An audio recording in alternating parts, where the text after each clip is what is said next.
욥의 친구들은 착한 일을 하거나 자기 자신에게로 돌아온다고 생각을 합니다. 하나님은 항상 사람의 행동을 감시하면서 선을 행하면 상을 주시고 악을 행하면 벌을 짓고 있습니다. 우리가 살펴봤지만 욥의 친구들의 이 생각은 살아가는 따라서 움직여지지 잘 알고 있습니다. 모든 결과에는 원인이 있다는 이 쓰는 말이 되어버렸지만 선을 행하면 악한 결과가 따른다는 말인데 우리가 사는 이 세상을 악한 자가 잘 먹고 잘 오히려 어려움을 겪는 경우도 흔하게 볼 수 있습니다. 그러니까 욥의 친구들의 생각은 지금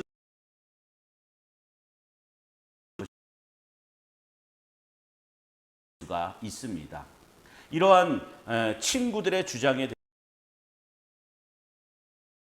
대하면서 고난은 죄와 상관없이 하나님으로부터 주어졌다라는 것을 말을 하고 있습니다. 물론 욥의 친구들이 이 욥의 말을 순순히 있는 그대로 받아들일리 만무하죠. 아무런 잘못도 없는 사람에게 재앙을 내리시는 없기 때문입니다. 그래서 세 친구가 번갈아 가면서 나름대로의 논리를 전개하면서 욥이 알고 있는 하나님에 대해서 비난을 하는 겁니다. 사실 욥이 말하는 하나님은 믿는 기독교인들에게도 낯설 수 있습니다. 받아들일 수 없는 하나님을 말하기 때문이에요. 그 점에서 오늘 본문의 내용도 전혀 일반적이지 않는 하나님에 대한 주장인 겁니다. 이제 우리의 고민은 욥이 주장하는 그 하나님이 우리 그 하나님과 일치하는가? 이걸 우리가 욥이 말하고 있는 그 하나님이 내가 알고 있고 내가 믿고 있는 하나님이 아니라면 어쩌면 우리는 욥의 친구들이 알고 있는 잘못된 하나님에 대해서 우리가 그 잘못된 하나님을 믿고 있는 그런 오류에 우리가 빠져 있을 수 있다는 겁니다. 그래서 이건 아주 중요한 거예요. 자, 6절과 7절을 보시면요. 하나님이 나를 억울하게 하시고 자기 그물로 나를 에워싸신 줄을 알아야 할지니라. 내가 폭행을 당한다고 부르짖으나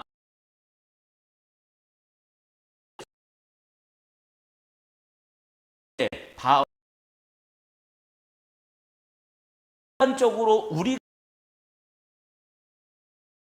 억울함을 풀어주시고 하셔서 도와주시고 지켜주시며 폭행한 자에게 보복해 주시는 그런 하나님을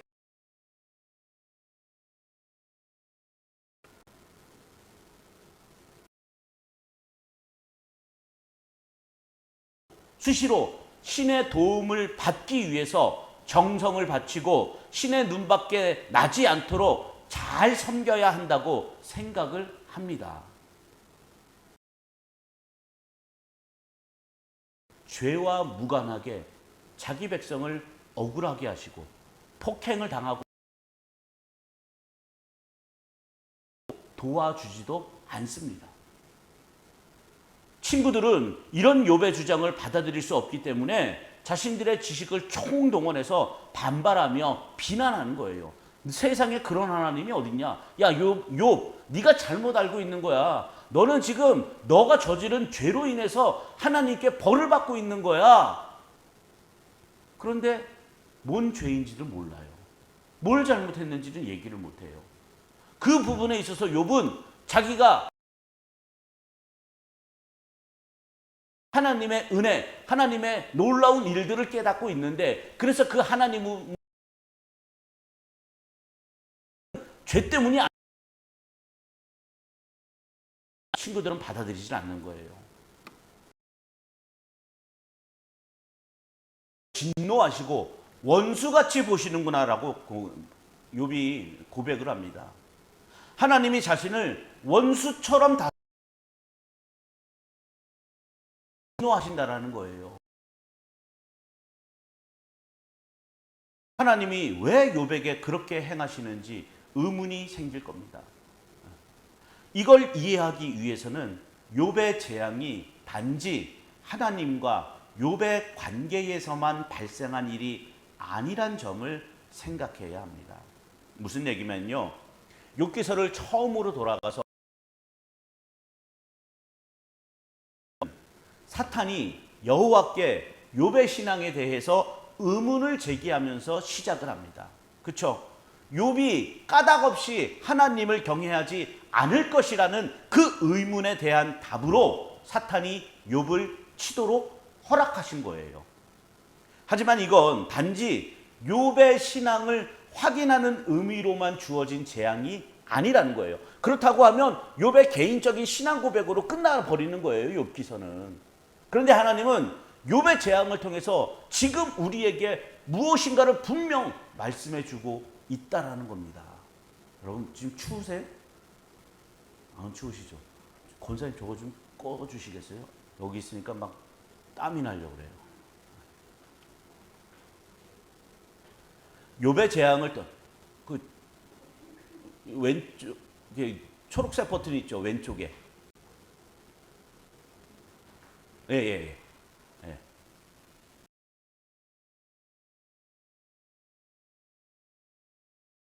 우리 역시 사탄과 동일한 생각을 가지고 있었다는 것이 드러나게 되고요.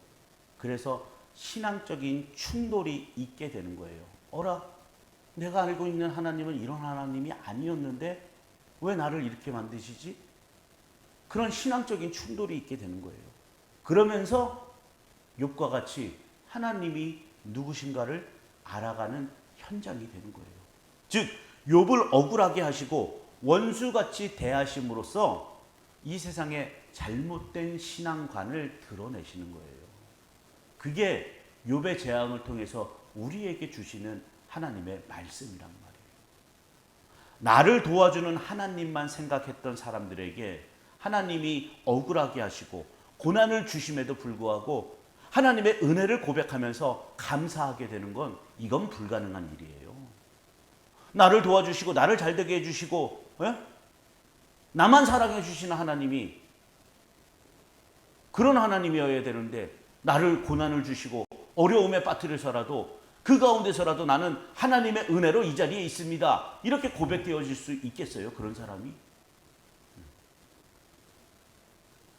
그런데요, 억울하고 원통하고 그런 어려움 가운데 있는 그런 상황 속에서도 나는 억울하다라고 하소연할 수 있는 존재가 못 됩니다.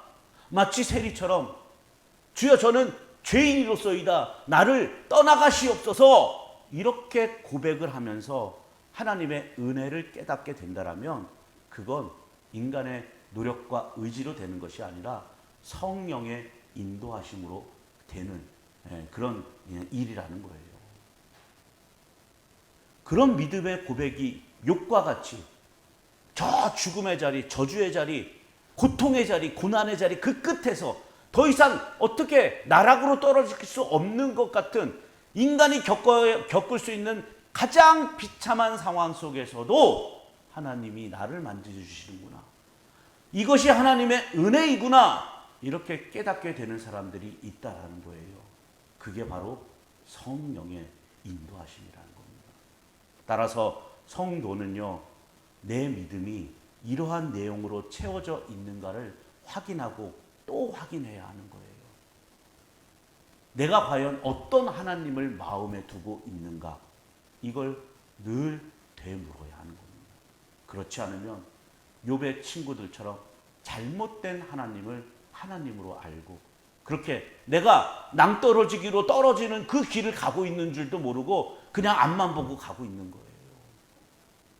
고개를 들어 한 번 더 멀리 보면 그 길이 죽음의 길이라는 걸 깨닫고 돌아서야 되는데 그저 그 길인 줄 모르고 잘못된 하나님인 줄 모르고 그냥 교회 나오고 예배 드리고 그냥 앉아서 예배 설교 들으면 그게 다인 줄 알고 그냥 가만히만 있으면 안 되는 거예요. 말씀을 듣고 깨우치고 내가 믿는 하나님이 욥이 고백하는 하나님과 동일한 하나님인가 이걸 우리는 늘 되물어야 하는 겁니다. 우리 또한 지금까지 욥의 친구들과 동일한 시각에서 하나님을 생각했고요. 나를 도와주고 나를 지켜주고 나의 부르짖음에 응답해 주시는 그런 하나님, 그런 하나님을 원한 것 사실이 있고 부인할 수 없는 사실이 있잖아요. 이런 점에서 욥의 억울함은 예수님의 억울함으로도 일치가 됩니다. 욥이 예수님을 안 것도 아니고 예수님처럼 죄 없는 의인인 것도 아니지만 어쨌든 하나님을 경외하며 악에서 떠난 자로 소개한 욥에게 재앙이 있게 하시고 억울하게 하심으로써 세상과 충돌하게 하신 그 일이 바로 예수님에게서도 드러난 겁니다. 세상은요, 이유 없이 신을 찾지 않습니다. 자신에게 이로움과 도움이 되기 위해서 보다 또 나은 삶을 살기 위해서 또 원하는 것을 이루기 위해서 신을 찾습니다. 신의 이름을 부르고요. 사람들이 섬기는 것만 틀리지 목적은 다 똑같아요. 부처를 찾는 것도 저 산속에 돌멩이를 쌓아 놓는 것도 마을 어귀에 천하대장군 지하여장군 그 장승 앞에 가서 무릎을 꿇고 비는 것도 다 똑같아요. 자기의 도움을 위해서 자기 인생의 잘됨을 위해서 그저 이름 모르는 그 어떤 막연한 힘을 가진 그런 보이지 않는 그런 신에게 기대를 하는 겁니다. 그것이 세상의 종교관이에요. 그런데 예수님의 오심은 이러한 세상의 종교관에서 벗어나는 아주 충격적인 사건인 겁니다. 인간이 원하고 기대하는 바가 없이 미련하고 거리끼는 것이 분명한데도 불구하고 예수님이 가신 억울한 그 고난의 길에 참여하기를 원하는 사람들이 나타난다는 거예요. 이 말인 즉슨 하나님이 찾으시는 자기 백성은 오직 예수 그리스도 안에만 감추어 놓으셨다는 뜻입니다. 하나님이 억울하게 하심에도 불구하고 하나님을 신뢰하고 여전히 하나님의 은혜가 나를 나되게 한다라는 믿음을 유지하는 건 인간의 본능과 본성에서는 나올 수가 없는 겁니다. 생각을 해보세요. 내가 하나님을 잘 섬겼는데 내가 하나님을 믿었는데 나를 어려움에 빠뜨리고 내 기도는 들어주시지도 않으시고 나를 고난으로 인도하시는 그 하나님을 어떻게 받아들일 수가 있어요? 차라리 나 하나님 안 믿겠다고 그냥 떠나버리죠. 그게 인간의 본성이에요. 그런데 그런 상황 속에서 하나님의 은혜를 깨닫고 은혜를 고백하며 하나님이 나를 만져주시고 내 인생을 붙들고 계시는군요. 이것이 참된 믿음이라고 말한다면 우리는 믿음에 대한 우리의 의지와 가능성을 다 내려놓고 온전히 성령의 인도하심만 구해야 하는 사람들이에요. 오직 성령께서만이 우리를 참된 믿음으로 인도하신다라면 우리가 무엇을 간구해야 돼요? 무슨 기도를 해야 돼요? 성령님, 내 마음을 좀 만져주세요. 내가 정말 주님 가신 고난의 길, 그 십자가의 길, 그 참된 믿음의 길을 가고 싶은데 이 세상 내 마음속에 있는 더러운 것들 다 내려놓게 하시고 이런 간구가 나와야 되잖아요. 그것만이 생명의 길이고 거기에만 오직 생명이 있다는 걸 우리가 믿는다면 그러한 이런 고백이 있는 성도만이 예수님이 당하신 억울한 죽음의 이유가 자기 자신 때문이라는 걸 알게 하게 되는 겁니다. 만약에요, 욥에게 재앙이 없었다면 욥 역시도 친구들과 같이 잘못된 하나님을 마음에 품고 있었을 겁니다. 하나님이 아닌 하나님을 생각하면서 그저 자기는 죄 안 짓고 착한 일 하면서 하나님께 복 받은 자로 그렇게 열심히 믿음의 길 잘 가고 있다고 착각하는 것이 전부였을 뿐입니다. 예수님의 오심 또한 다르지 않아요. 대개는 예수님의 오심을 우리의 구원에만 의미를 두고 있지만 중요한 건 세상이 예수님을 대적했다는 겁니다. 그리고 십자가에 죽으신 예수님을 조롱했습니다. 하나님의 아들이면서 자신조차 구원하지 못하는 나약함을 조롱하는 겁니다. 왜 그랬을까요? 인간의 종교성으로는 이해할 수 없는 하나님이기 때문입니다. 열심히 믿으면 복을 받아야 하고 성공해야 한다는 이 인간의 종교성을 가지고 예수님의 고난을 바라보게 되면 조롱하고 버려야 하는 쓸모없는 모퉁이 돌 그것밖에는 안 되기 때문에 이런 사람들에게는 하나님의 아들이 십자가에 죽으시는 건 이해도 되지 않고 용납도 되지 않는 그런 일이었던 겁니다. 그렇게 예수님을 억울하게 하시고 고난의 길을 가게 하심으로써 하나님의 백성과 백성 아닌 자가 나뉘게 되는 겁니다. 하나님을 찾는 사람들이, 하나님을 믿는다고 하는 사람들이 되게 억울함을 느끼는 건 본인이 하나님을 잘 섬기고 있다고 생각을 하는데 하는 일이 잘 안 풀리고 오히려 고난과 어려움이 닥쳐왔을 때입니다. 나는 하나님 잘 섬겼는데, 난 예배 잘 드렸는데, 나름 기도도 열심히 했는데, 신앙생활 열심히 한 것 같은데 나는 왜 이렇게 일이 안 풀리지? 나는 왜 이렇게 어려움이 찾아오지? 다른 사람은 잘 사는 것 같은데 나는 왜 이렇게 힘들고 어려운가? 그런 경우 사람들은 하나님이 공평하지 않다라고 원망하고 불평을 합니다. 본인이 하나님을 섬겼다고 생각하기 때문에 그러한 불평이 있게 된다는 걸 모르는 거예요. 다시 말해서 하나님을 섬겼다고 생각하지만 실제로는 하나님을 섬긴 것이 아니라 이용하는 것이었다는 걸 눈치채지 못한 겁니다.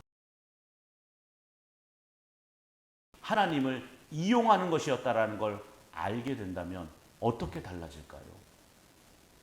자기 자신을 복받아야 할 존재로 보는 것이 아니라 저주의 존재로 보게 되는 거예요. 저주의 존재로 보게 될 때 지금의 눈앞에 모든 것은 넘치는 은혜가 되기 때문에 불평이 아닌 감사와 기쁨이 있게 되는 거예요. 내가 저주받을 존재인데, 내가 죽을 수밖에 없는 존재인데 지금 내 눈앞에 펼쳐진 게 얼마나 아름답습니까? 내 앞에 있는 사람들, 내 앞에 내 손에 있는 것들, 내 것이 아닌데 나에게 주어진 그 모든 것들이 얼마나 감사한 일이에요. 얼마나 기쁨이 됩니까? 술 먹고 속삭이는 남편도 그렇게 그런 믿음의 눈으로 바라보게 되면 감사가 되는 거예요. 그 모든 것들이 하나님의 일하심과 하나님의 선하심으로 다가오게 되는 거예요. 성도가 믿음에 대해서 이런 시각을 갖게 된다면 자신이 하나님을 믿게 된 것이 내 의지나 내 노력이 아니었더라는 걸 깨닫게 되는 겁니다. 또 내가 믿음으로 선한 일을 했다고 생각하는 모든 것들이 아무런 의미가 없고 무가치하다라는 걸 알게 되는 거예요. 왜냐하면 믿음의 열매는 오직 성령께서 만들어내시는 것이지 인간이 내어놓을 수 있는 것이 아니기 때문입니다. 자기 자신이 어떻게 살았든 그것과 상관없이 하나님은 하나님의 뜻을 이루시기 위해 일하시는 분이라는 걸, 이 하나님의 일하심을 우리가 알게 되고 거기에 대해 눈을 뜨게 된다면 나를 억울하게 그 속에서 그리스도를 증거하라는 하나님의 뜻으로 보게 되는 거예요. 그러니까 내가 육신의 질병으로 힘들고 어렵다 할지라도 낙심하지 말아야 합니다.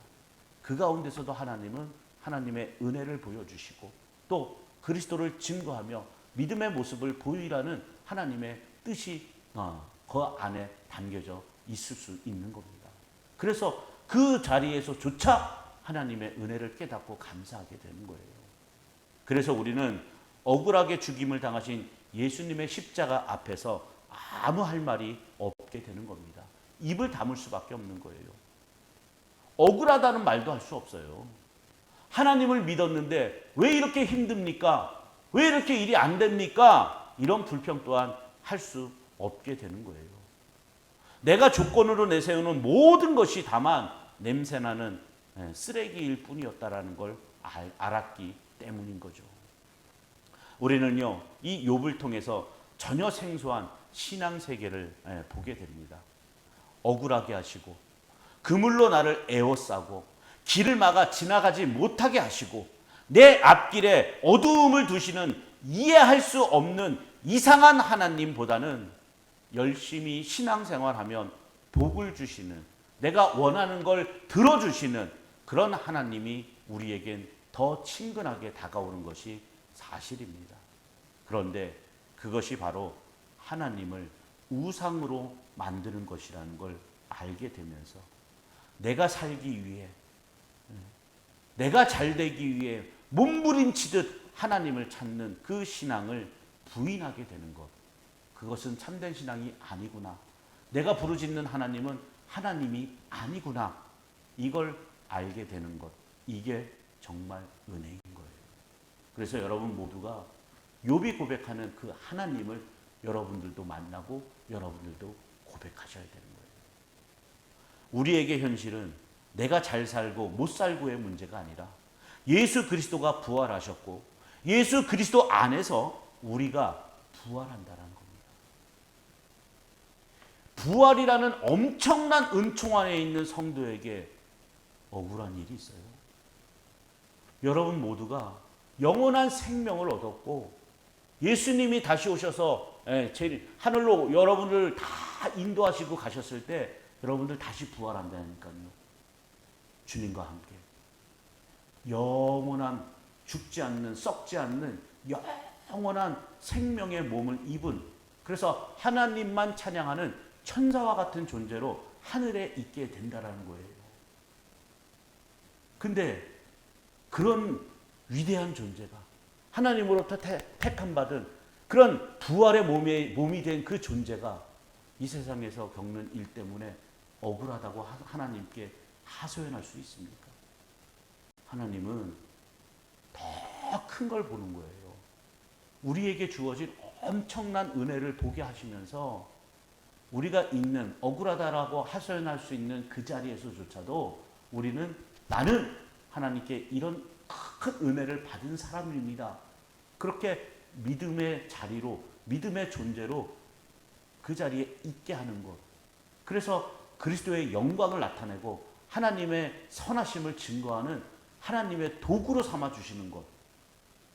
그게 하나님의 뜻이라니까요. 그러니까 우리가 어떤 자리에서든 늘 감사의 고백, 하나님께 영광을 돌려드리는 기쁨의 존재로 우리는 설 수 있는 겁니다. 여러분, 내가 그만큼 했기 때문에 돌아오는 게 없을 때 원망과 불평이 나오는 거잖아요. 근데 우리가 하나님을 위해서 뭘 했습니까? 하나님이 주신 믿음 가지고 이제껏 우리가 살아왔을 뿐이지 우리가 하나님을 위해서 뭘 했어요? 그렇죠? 감사해야죠.